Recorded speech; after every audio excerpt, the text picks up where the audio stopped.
अस्सलाम वालेकुम dear students, कैसे हैं आप लोग? खैरियत से हैं? हम लोगों ने acid and based and salts वाला चैप्टर स्टार्ट किया हुआ था। तो हमारा जो सेकंड टॉपिक है दैट इज़ इंडिकेटर्स। इंडिकेटर्स को स्टडी करेंगे। इंडिकेटर्स बेसिकली क्या चीज़ होती है? देखिए, कोई भी रिएक्शन है ना, रिएक्शन हमने फॉर एग्जांपल हमने कहा कि यार एक रिएक्टेंट है, वो कन्वर्ट हो रहा है प्रोडक्ट के अंदर। ओके, इसको एक रिएक्शन कहते हैं। तो रिएक्शन के अंदर रिएक्टेंट्स कन्वर्ट होते हैं प्रोडक्ट्स के अंदर। अब हमें कैसे पता चलेगा कि हमारा रिएक्शन कंप्लीट हो चुका है? फॉर एग्जांपल हमने एक रिएक्शन लगाया एक लैब के अंदर, और हम लोगों ने रिएक्टेंट लिए, और जो भी हमारे इक्विपमेंट से वो हमने लेके हमने रिएक्शन परफॉर्म करना स्टार्ट किया। तो अब हमें कैसे पता चलेगा कि मतलब हमने रिएक्शन लगा दी, हमें कितनी देर के बाद, टाइम के बाद हम किसके साथ मॉनिटर करें कि हमारा रिएक्शन कंप्लीट हो चुका है? तो बेसिकली हम क्या करते हैं, हम लोग जब रिएक्शन लगाते हैं ना, हम इस रिएक्टेंट के अंदर ना थोड़ा सा अमाउंट में इंडिकेटर भी ऐड कर देते हैं।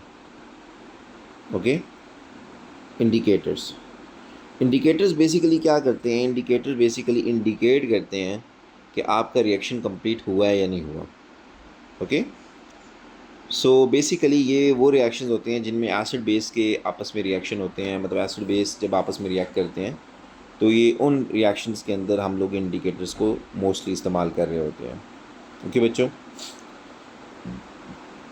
तो फर्स्ट ऑफ ऑल आपके पास इंडिकेटर कौन कौन से हैं? एक लिटमस इंडिकेटर है, एक थाइमोल पैथैलीन है, इट्स अ मिथाइल ऑरेंज। अब इन इंडिकेटर्स के कलर जो होते हैं वो एसिड में कुछ होता है और अल्कली में कुछ और कलर होता है।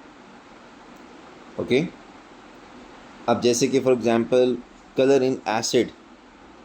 Okay, colour in acid, acid में क्या कलर होता है? लिटमस का जो कलर होता है एसिड में रेड, और लिटमस का अल्कली में जो कलर होता है ब्लू। इसका मतलब है ये जो इंडिकेटर होता है ये एसिड में अलग से कलर देता है और अल्कली में अलग से कलर देता है। थाइमोल पैथैलीन भी इसी तरह एसिड में कलरलेस होता है और कलर इन अल्कली में ब्लू होता है। मिथाइल ऑरेंज में रेड होता है एसिड में, और अल्कली में होता है येलो कलर होता है।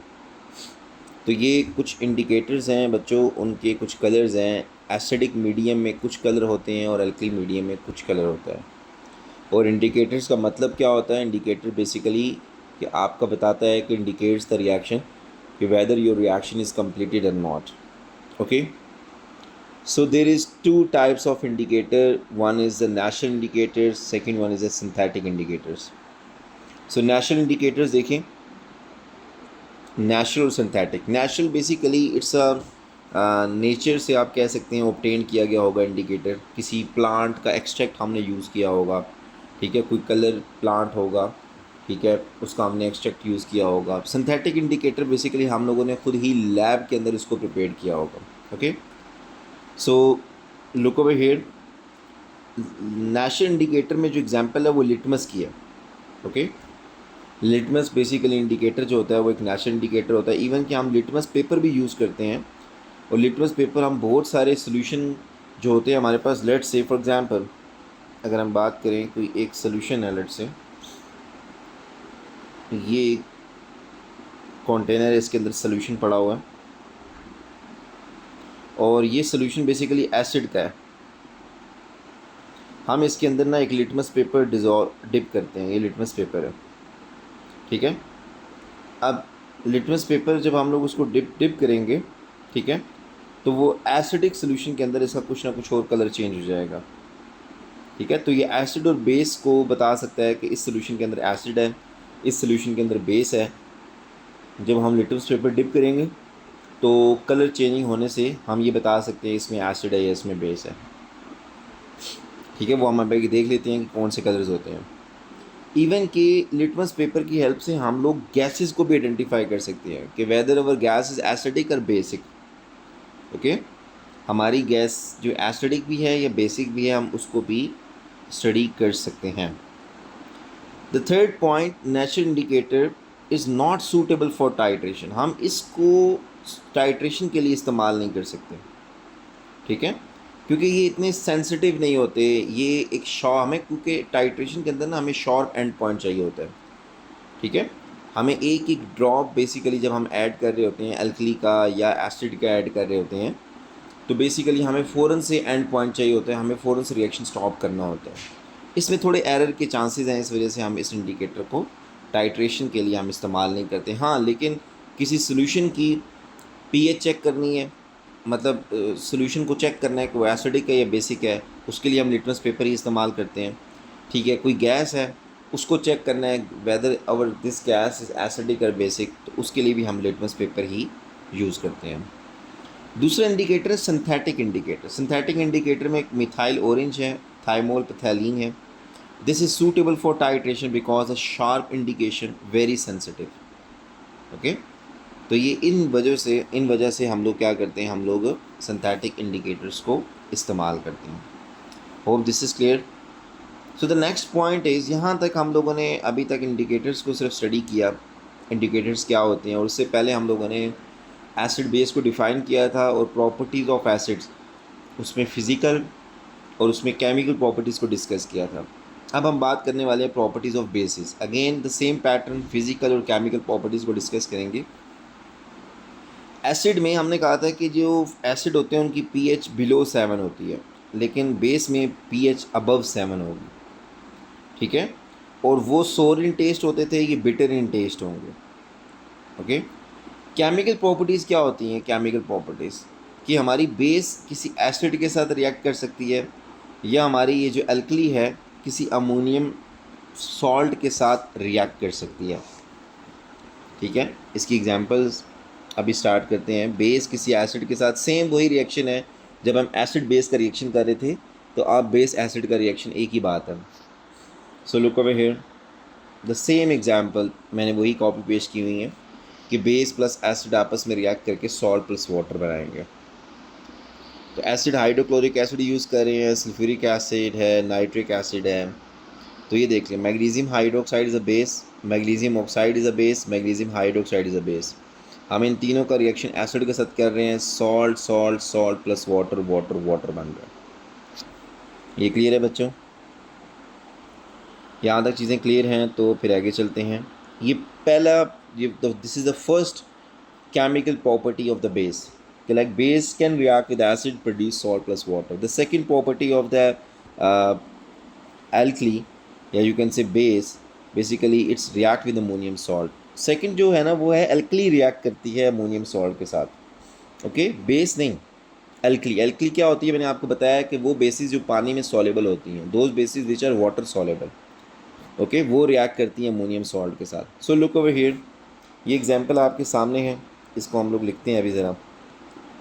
अल्कली की जगह मैंने लिख दिया sodium hydroxide. Look over here, ammonium salt, कोई अमोनियम का सॉल्ट होगा, NH4 इज़ द अमोनियम, और salt mean chloride, ammonium chloride is the salt of ammonium. Okay, ये ले लिए, इन दोनों का आपस में रिएक्शन करवाने लगा, और ये रिएक्शन बहुत इंपॉर्टेंट है बच्चों। होगा क्या, मैं अगर इसको थोड़ा ओपन करके लिखूँ ना ज़रा आप लोगों के अंडरस्टैंडिंग के लिए। आपको पता है इस सोडियम हाइड्रोक्साइड में एक सोडियम आयन होगा, Na पॉजिटिव आयन, और एक OH नेगेटिव आयन होगा, बिल्कुल होगा। इसी तरह अमोनियम आयन में भी एक NH4 होगा। ठीक है, मैं उसको ऐसे लिखता हूँ, NH3 साथ एक हाइड्रोजन यहाँ पे लिखता हूँ, एक NH4 होगा और एक Cl नेगेटिव आयन होगा। ठीक है, NH4 के ऊपर पॉजिटिव आयन होगा। ऐसे ही बच्चों, इन दोनों का आपस में रिएक्शन करवाने लगा, गौर से देखिएगा।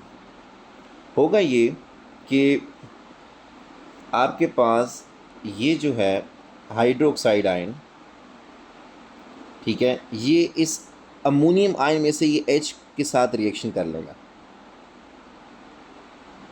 पॉइंट क्लियर है? ये आपस में रिएक्शन करेंगे। तो देखिए, अब मैं ऊपर प्रोडक्ट बनाने वाला हूँ, तो आपके पास OH नेगेटिव आयन अमोनियम में से एक H ले लेगा, यहाँ पे बनेगा वाटर, H2O। ये कैसे बना अब आपको समझ आ गया, यानी ठीक है। पीछे क्या क्या रह गया, गौर से देखिएगा। पीछे ये रह गया, एक रह गई ये सोडियम पॉजिटिव आयन और ये Cl नेगेटिव आयन, ये आपस में मिलकर क्या करेंगे, ये आपस में रिएक्शन कर लेंगे। ठीक है, ये बनाएंगे सोडियम क्लोराइड, NaCl प्लस एक चीज़ और रह गई है, एक चीज़ और क्या रहेगी ये, अब आप ये देख रहे हो कि जैसे ही ये चीज़ रह गया सिर्फ लास्ट वन, या द लास्ट वन, कि वो पर्पल वाला के साथ रिएक्ट कर गया, ये ब्लू वाला के साथ, पीछे ये रह गया NH3।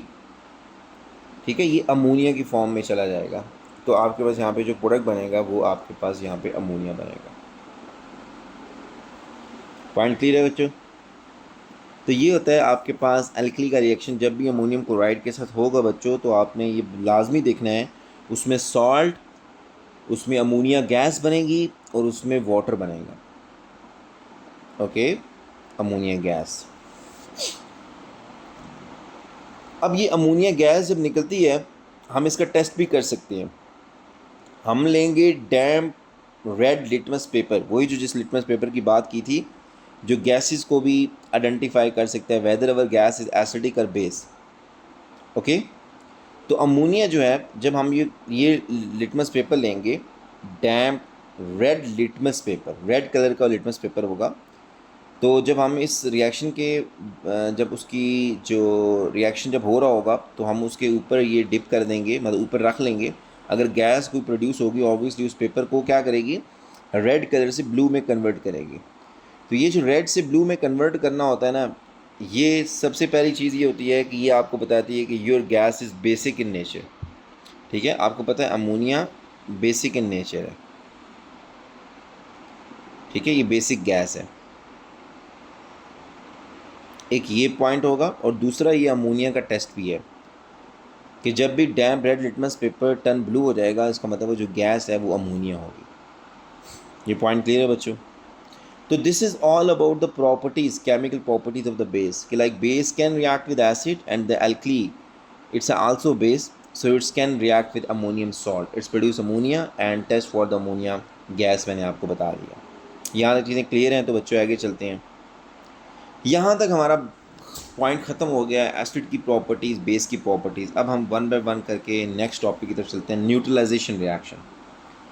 न्यूट्रलाइजेशन रिएक्शन क्या होते हैं बच्चों, गौर से देखें। न्यूट्रलाइजेशन रिएक्शन के अंदर ये होता है, उसमें एक एसिड और एक एल्कली, एल्कली क्या होती हैं, वाटर सॉल्युबल बेसिस, वो दोनों आपस में रिएक्ट करती हैं, सॉल्ट प्लस वाटर बनता है। This is very very important point. Neutralisation reaction में ये मत कहना एसिड बेस आपस में रिएक्ट करके सॉल्ट प्लस वाटर बनाएंगे, नो। आपकी जो बेस है वो मस्ट भी एल्कली होनी चाहिए न्यूट्रलाइजेशन रिएक्शन के अंदर। एग्जांपल समझाता हूँ। आपके पास HCl is a acid, alkali क्या है, it's a sodium hydroxide NaOH। ठीक है, होगा क्या बच्चों, गौर से देखो बस। अगर आप रिएक्शन को गौर से देखना स्टार्ट करो, तो यहाँ से ये देखो, ये सोडियम है और ये Cl है, ये आपस में कंबाइन हो जाएंगे, क्योंकि रिएक्शन जो होना है, ठीक है। तो आपके पास यहाँ पे बन जाएगा सोडियम क्लोराइड। मेटल जब भी मेटल जब भी हाइड्रोजन को रिप्लेस कर देता है, एसिड के हाइड्रोजन को, तो you will get salt, sodium chloride plus H2O। Okay, H2O water बन गया। HOH को मतलब हम लोग H2O लिख सकते हैं। तो acid sodium hydroxide, it's produce salt plus water. ये क्लियर है बच्चों? यहाँ तक अगर चीज़ें क्लियर हैं न्यूट्रलाइजेशन रिएक्शन, तो वो कहता है कि net ionic equivalent for the neutralisation reaction कैसे लिखेंगे। लुक ओवर हियर, बहुत इंपॉर्टेंट पॉइंट है। आपको पता है ये जो एसिड है ये एक्वस स्टेट के अंदर होता है, हमेशा एसिड आपके एक्वस स्टेट के अंदर ही होंगे। आपको पता है ये बेस है, ये पानी में सोलेबल है, तो ये भी एक्वस स्टेट के अंदर होगी। सॉल्ट सोडियम क्लोराइड, ये भी पानी में सोलेबल है, एक्वस स्टेट के अंदर होगा। वाटर आपका लिक्विड स्टेट के अंदर होगा। आयनिक इक्विवेलेंट में जब आपने कन्वर्ट करना होता है किसी भी इक्विवेलेंट को, जैसे कि अब आपने इस इक्विवेलेंट को आयनिक इक्विवेलेंट में कन्वर्ट करना है, मैं इसको कॉपी पेस्ट कर रहा हूँ। हमने इसी इक्विवेलेंट को आयनिक इक्विवेलेंट में कन्वर्ट करना है। सो लुक ओवर हियर, कैसे करेंगे, कुछ रूल्स हैं वो याद रखिएगा। रूल ये है कि जो भी आपके पास कंपाउंड एक्वस स्टेट के अंदर होगा उसको आयंस में स्प्लिट कर लें। ठीक है, जो भी कंपाउंड एक्वस स्टेट के अंदर होगा उसको आयंस में स्प्लिट कर लें बच्चों। स्प्लिट कैसे करेंगे? स्प्लिट आयंस में, लुक ओवर हियर, आपके पास HCl है, इसको आयंस में स्प्लिट किया, H positive ion plus Cl negative ion. Next sodium hydroxide, Na positive ion plus OH negative ion. Arrow लगाया, रिएक्शन एरो, NaCl एक्वस के अंदर है, Na positive ion Cl negative ion और plus H2O, यह आपके पास liquid form में ही रहेगा। Okay, तो बेसिकली आपका रूल क्या है? रूल ये है कि आपने जो एक्वस स्टेट में कंपाउंड होगा उसको स्प्लिट करें इनटू आयंस। ठीक है, आपके पास अगर कोई सॉलिड है, कोई लिक्विड है, कोई गैस है, इनको आपने स्प्लिट नहीं करना बच्चों। पॉइंट क्लियर है? तो अब जहाँ जहाँ जो जो आयंस एक्वस से आया वो एक्वस का आयन होगा, इसलिए AQ लिख दो वहाँ पे, aqueous aqueous.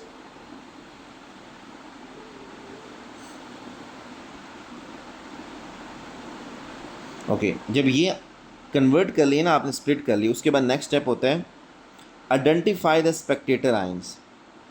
Okay, Spectator ions वो आयंस होते हैं बच्चों जो रिएक्टेंट साइड पे और प्रोडक्ट साइड पे, दोनों साइड पे कॉमन हो। जैसे कि आप देखो यहाँ पे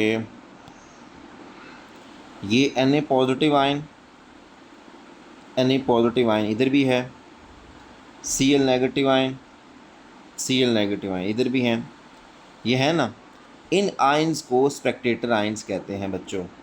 ठीक है, और ये जो स्पेक्टेटर आयंस होते हैं ये आपस में कैंसिल आउट हो जाते हैं। Cl negative ion Cl negative ion से cancel, Na positive ion Na positive ion से कैंसिल। पीछे जो चीज़ रहेगी उसको लिख दो, उसको कहते हैं नेट आयोनिक इक्वियन। ठीक है, net equation it's H positive ion aqueous state में plus OH negative ion aqueous state में और H2O लिक्विड स्टेट में। So this is the net ionic equation for the neutralisation reaction. याद रख लेना, neutralisation reaction में हमेशा वाटर बनता है बच्चों। तो आपने अगर इतनी बड़ी इक्वियन, अगर वो कहता है आपको सिर्फ बस आपने इसकी आयनिक इक्वियन लिखो, 1 मार्क का क्वेश्चन आ जाता है। ठीक है, तो आपने सिंपल यही करना है कि आप ये वाली इक्वियन माइंड में रख लो कि net ionic equation of neutralisation क्या होती है, H positive ion OH negative ion मिलके वाटर बना रहे होते हैं। लेकिन आप खुद भी फाइंड कर सकते हो जैसे मैंने फाइंड की है। सो this is the net ionic इक्वियन। Okay, this is the net ionic इक्वियन। कोई क्वेश्चन है तो पूछें बच्चों, net ionic इक्वियन। So this is the net ionic इक्वियन। इंशाल्लाह फिर हम लोग नेक्स्ट क्लास के अंदर pH स्केल से स्टार्ट करेंगे। यहाँ तक कोई क्वेश्चन हुआ तो प्लीज़ कमेंट सेक्शन में बताइएगा। तब तक के लिए अल्लाह हाफिज़ बच्चों।